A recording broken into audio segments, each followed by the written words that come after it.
Para po sa devotion natin na Image of God, yung question po natin dito ay, how does knowing you are made in God's image affect the way you see yourself and others?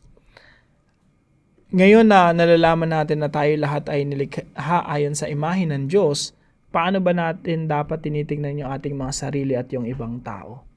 Now, alam niyo po mga kapatid, kapag aware po tayo, conscious talaga tayo na lahat ng tao nilikha sa imahe ng Diyos, kapag trinato natin sila na unfair, at ni-look down, we look down on them, para na rin natin ginawa yun sa Diyos. Kung minaliit natin yung mga tao sa paligid natin, parang minaliit na rin natin yung mga tao na nilikha ayon sa imahe ng Diyos. Parang ginagawa natin yun laban sa Diyos.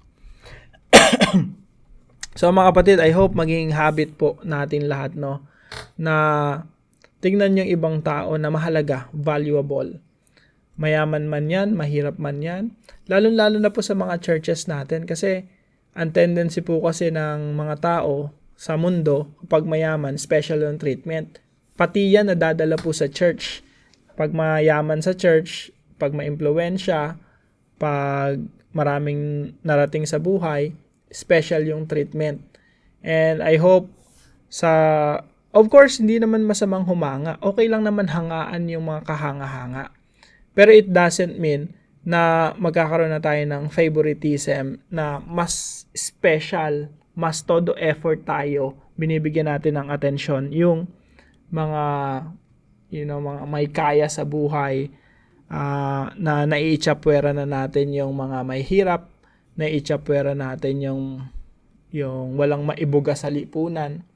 Tayo po mga Kristiyano, we value even those people who are not considered valuable sa society. Yung mga marginalized, yung mga hindi napapansin, yun dapat yung mga pinapansin natin. Pinaparamdam natin sa kanila na mahalaga sila. Kahit ano pa yung status ng kanilang buhay. And I hope sa church nila maramdaman yon, sa community of God, sa community of the Lord Jesus Christ, nila maramdaman yung pagmamahal, yung pagpapahalaga na hindi nila nararanasan sa ibang lugar. Kasi saan mo pa ma-experience yung love? Saan mo pa ma-experience yung vina-value ka, pinagpapahalagahan ka? Hindi ba dapat sa church mo dapat mas ma-experience yon? Ang problema lang, kung saan mo dapat ma-experience yon, minsan dun mo pa hindi nararanasan yon.